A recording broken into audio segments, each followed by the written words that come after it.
नमस्कार दोस्तों, स्वागत है आपका लर्न इंडिया ऑफिशियल में। आज हम पढ़ने वाले हैं अरब और तुर्क आक्रमण।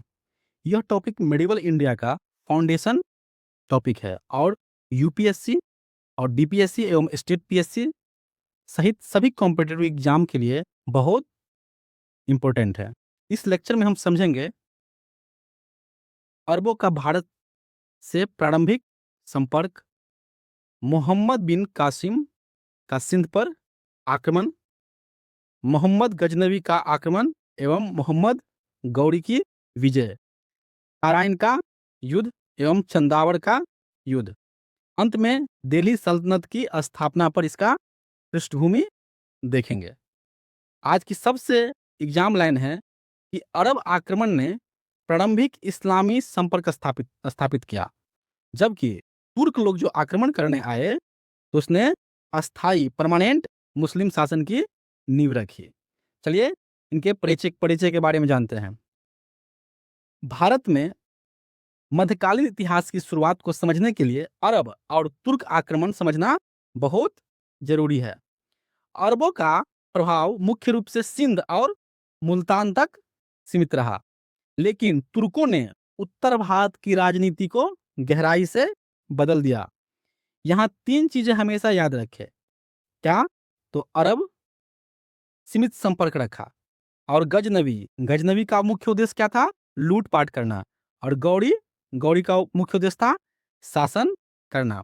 मोहम्मद गजनवी के आक्रमण क्या थे? लूट का बिल्कुल फोकस हुआ करता था।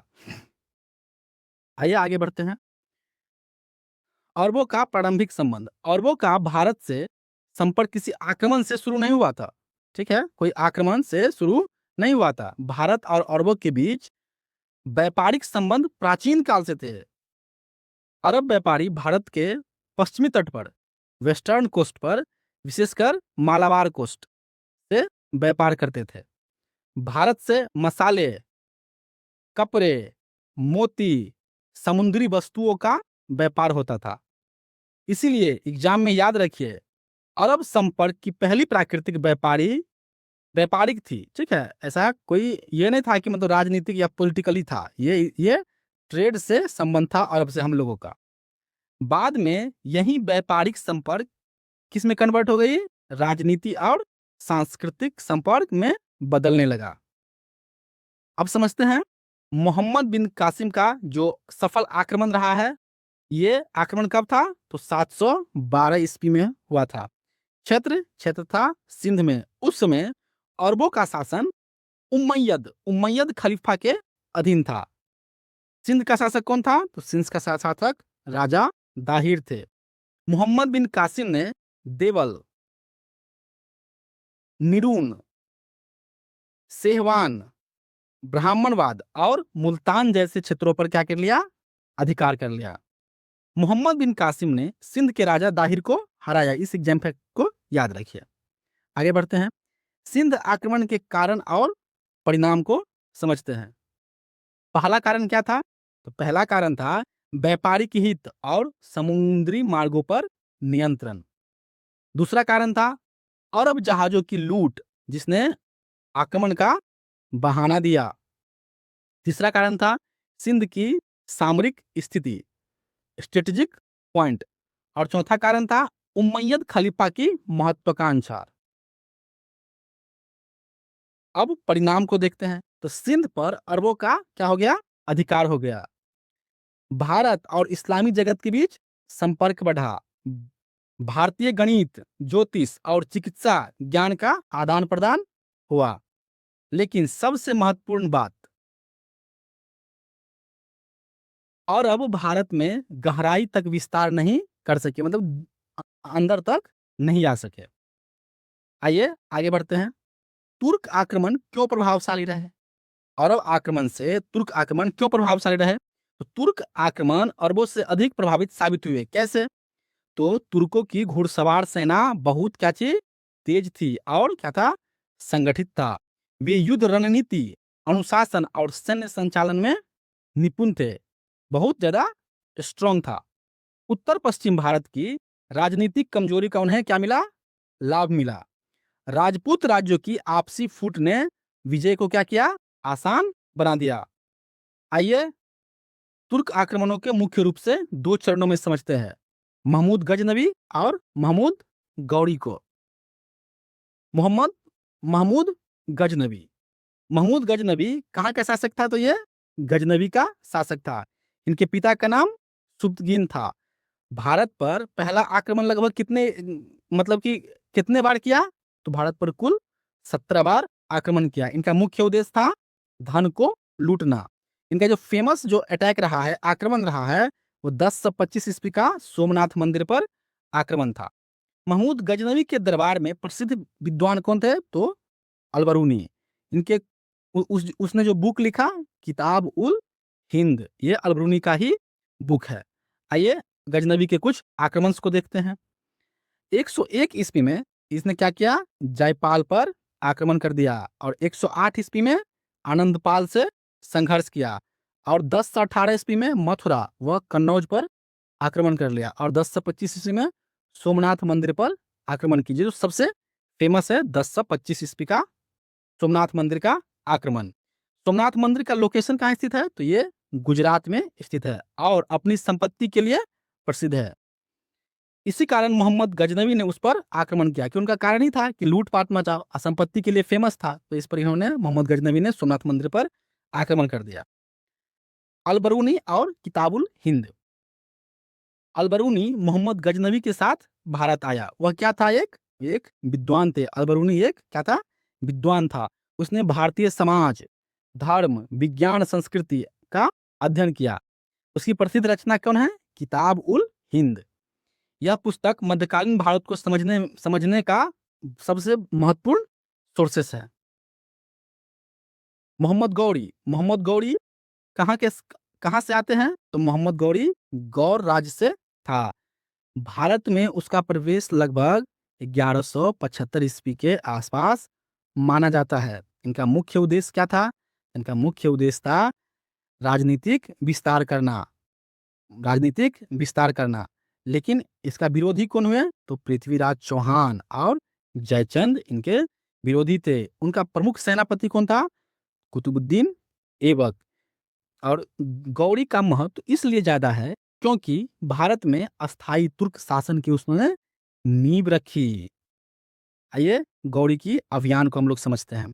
तो गौरी का जो पहला अभियान था 1175 में मुल्तान के खिलाफ, और गुजरात में वो पराजय हासिल किए। कब, 1178 ईस्वी में गुजरात अभियान में उन्होंने पराजय हासिल हुआ। फिर 1151 में तराइन का प्रथम युद्ध, जो पृथ्वीराज चौहान से उनको हार की सामना करना पड़ा। और 1192 में तराइन की द्वितीय युद्ध, जिसमें मोहम्मद गौरी ने क्या किया, मोहम्मद गौरी का विजय हुआ। और 1194 में कौन सा युद्ध हुआ, तो चंदावड़ का युद्ध हुआ था। और 1206 ईस्वी में उनकी मृत्यु हो गई। इसमें सबसे इंपॉर्टेंट जो है 1192 ईस्वी का तराइन का द्वितीय युद्ध है। यह युद्ध उत्तर भारत में तुर्क का जो सत्ता था, इसके लिए टर्निंग पॉइंट साबित हुआ। तराइन के युद्ध, तराइन का प्रथम युद्ध पृथ्वीराज चौहान, उसके खिलाफ में कौन लड़ रहा था, मोहम्मद गौरी। इसका परिणाम क्या हुआ, पृथ्वीराज चौहान विजयी हुए। इसका महत्व क्या हुआ, राजपूत शक्ति का प्रदर्शन हुआ था। लेकिन तराइन के तराइन का द्वितीय जो युद्ध हुआ, उसमें फिर से पृथ्वीराज चौहान और मोहम्मद गौरी क्या हुए, आमने सामने आए। इस बार मोहम्मद गौरी का विजयी हुआ। द्वितीय तराइन युद्ध के बाद उत्तर भारत में तुर्क सत्ता का मार्ग क्या हो गया, खुल गया। आइए चंदावड़ की युद्ध समझते हैं। चंदावड़ का युद्ध कब हुआ, तो चंदावड़ का युद्ध 1194 में हुआ था। यह युद्ध मोहम्मद गौरी और जयचंद के बीच हुआ। जयचंद कन्नौज का गढ़वाल शासक था, कन्नौज का गढ़वाल शासक था। इस युद्ध में जयचंद पराजित हो गया। इससे गंगा, यमुना, दोआब और कन्नौज क्षेत्र में तुर्क का प्रभाव बढ़ गया। अब गौरी की बात करें तो 1206 ईस्वी में मोहम्मद गौरी की क्या हो गई, मृत्यु हो गई। उसके बाद उनका जो गुलाम सेनापति था कुतुबुद्दीन ऐबक ने भारत में दिल्ली सल्तनत की स्थापना की। दिल्ली सल्तनत 1206 ईस्वी कुतुबुद्दीन ऐबक ने स्थापना किया था। आइए आगे बढ़ते हैं कि गजनवी और गौड़ी में क्या अंतर था। तो उनका आधार समझते हैं, काल। तो इनका मोहम्मद गजनवी कब थे? मोहम्मद गजनवी का काल था 11वीं शताब्दी, जबकि मोहम्मद गौरी का 12वीं शताब्दी। इनका उद्देश्य क्या था? तो इनका उद्देश्य था धन लूटना, जबकि मोहम्मद गौरी का था राजनीतिक सत्ता को स्थापित करना। आइए गजनवी की प्रसिद्ध घटना, ठीक है। तो सोमनाथ मंदिर पर 10 से 25 ईस्वी में उसने लूटा। और मोहम्मद गौरी का, तो मोहम्मद गौरी 1192 ईस्वी में पृथ्वीराज चौहान को हरा दिया। भारत में शासन को देखते हैं तो अस्थाई शासन नहीं नहीं, लेकिन ये अस्थाई शासन की नींव रखी मोहम्मद गौरी ने। परिणाम क्या हुआ? तो इसका परिणाम हुआ मोहम्मद गजनवी आर्थिक लूटपाट मचाए और दिल्ली सल्तनत का मार्ग खोले कौन? मोहम्मद गौरी। आइए आगे बढ़ते हैं। अरब और तुर्क आक्रमण में क्या अंतर है? तो अब अरब अरब आक्रमण कब हुआ? तो 712 ईस्वी से जुड़ा था। तुर्क आक्रमण 11वीं एवं 12वीं शताब्दी से। अरबों का प्रभाव मुख्य रूप से कहां तक रहा? तो सिंध क्षेत्र तक रहा। तुर्कों का प्रभाव उत्तर भारत तक फैला। अरबों का उद्देश्य क्या था? तो उनका उद्देश्य था सीमित राजनीतिक विस्तार करना। लेकिन तुर्कों में गजनवी का जो उद्देश्य लूट था, तुर्कों में जो गजनवी का उद्देश्य था क्या? लूटपाट करना। तुर्कों का परिणाम क्या हुआ? इसका परिणाम हुआ ये तुर्क लोग दिल्ली सल्तनत की स्थापना कर दिए, लेकिन अरब लोग क्या करिए, इसका प्रभाव सिंध तक ही सीमित था। आइए, भारत भारतीय हार का कारण क्या रहा? ठीक है, इसका पहला कारण था राजपूत राज्य की आपसी में फूट। दूसरा, सामूहिक नेतृत्व का अभाव, लीडरशिप नहीं था। तुर्कों की तेज घुड़सवार सेना, सैन्य रणनीति में अंतर था। इनका सैन्य रणनीति अच्छा था। तुर्कों का अनुशासन और संगठन, भारतीय सेनाओं में हाथियों पर अधिक निर्भरता था, केवल हाथी ज्यादा संख्या में थे। युद्ध के बाद निर्णायक कार्रवाई की कमी, ठीक है। युद्ध के बाद कोई जो डिसीजन होता था कि भाई, जैसे मोहम्मद गौरी उससे जो हारे थे पृथ्वीराज चौहान, तो कोई ऐसा हारने के बाद कोई कार्रवाई नहीं किए। आइए, आक्रमणों का क्या क्या प्रभाव रहा? तो इसका राजनीतिक प्रभाव रहा, आर्थिक प्रभाव रहा और सांस्कृतिक प्रभाव रहा। उत्तर भारत में तुर्क सत्ता क्या हो गई? स्थापित हो गई। राजपूत शक्ति कमजोर हो गई। दिल्ली सल्तनत की नींव पड़ी और केंद्रीकृत सल्तनती शासन व्यवस्था का उदय हो गया। आर्थिक प्रभाव क्या क्या रहा? तो मंदिरों और नगरों को लूटे गए। धन संपत्ति कहाँ ले गई? बाहर ले गई। व्यापारिक मार्गों पर नियंत्रण की होड़ बढ़ी। सांस्कृतिक प्रभाव क्या रहा? तो सांस्कृतिक प्रभाव, फारसी भाषा का क्या हुआ? प्रभाव बढ़ा।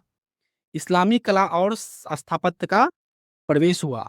इस्लामी कला, इस मतलब कि इंडो इस्लामिक संस्कृति का क्या हुआ? विकास हुआ और सूफी भक्ति संवाद बढ़ गया। राजपूत शक्ति क्या हो गई? कमजोर हो गई और दिल्ली सल्तनत की नींव पड़ी। कंक्लूजन, तो अरबों ने संपर्क बनाया। अरब जो आए उसने संपर्क बनाया, लेकिन तुर्क क्या किए? भारत की राजनीति ही बदल दी, भारत की पॉलिटी ही बदल दी। आइए, प्रीलिम्स रैपिड फायर कुछ देखते हैं। तो मोहम्मद बिन कासिम 712 ईस्वी कहाँ कहाँ आए? तो सिंध में। और वहां के राजा कौन थे? राजा दाहिर थे। उन्होंने महमूद गजनवी भारत पर 17 बार आक्रमण किए थे। कितना बार? 17 बार। उसमें 1025 का जो आक्रमण था बहुत ही फेमस था, जो सोमनाथ मंदिर को लूटा गया था। अलबरूनी विद्वान थे जिनने कौन किताब लिखा? तो किताब उल हिंद लिखे थे। और मोहम्मद गौरी अस्थाई सेना की नींव रखी थी। मोहम्मद गौरी। प्रथम तारायन युद्ध 1191 में हुआ, जिसमें पृथ्वीराज विजयी हुए थे। और 1100 द्वितीय तारायन युद्ध 1192 में हुआ, जिसमें मोहम्मद गौरी विजयी हुए। चंदावर का युद्ध 1194 में, जिसमें जयचंद पराजित हो गया था। दिल्ली सल्तनत की स्थापना 1206 ईस्वी में किसने किया? कुतुबुद्दीन ऐबक ने। तो याद रखिए, कासिम 712 ईस्वी, सिंध के राजा दाहिर थे। गजनवी 17 बार आक्रमण किए। सबसे फेमस आक्रमण 1025 ईस्वी में सोमनाथ मंदिर पर, उसके साथ आए अलबरूनी। गौरी याद कीजिए कि तराइन का द्वितीय विश्व ये टर्निंग पॉइंट था, और 1194 का चंदावड़ का युद्ध। समापन की तरफ बढ़ते हैं। तो अरब और तुर्क तुर्क आक्रमण भारतीय इतिहास के ऐसे मोड़ है जहां से मध्यकालीन भारत की राजनीतिक दिशा क्या हो गई, बदलने लगी।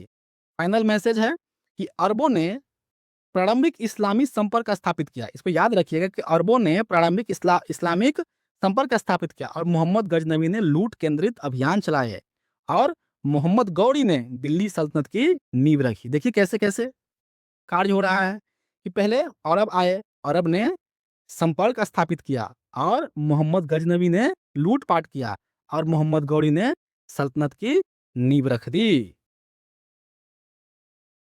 Thank you. अगर लेक्चर अच्छा लगा है तो लाइक कीजिए, शेयर कीजिए और सब्सक्राइब कीजिए। जय हिंद।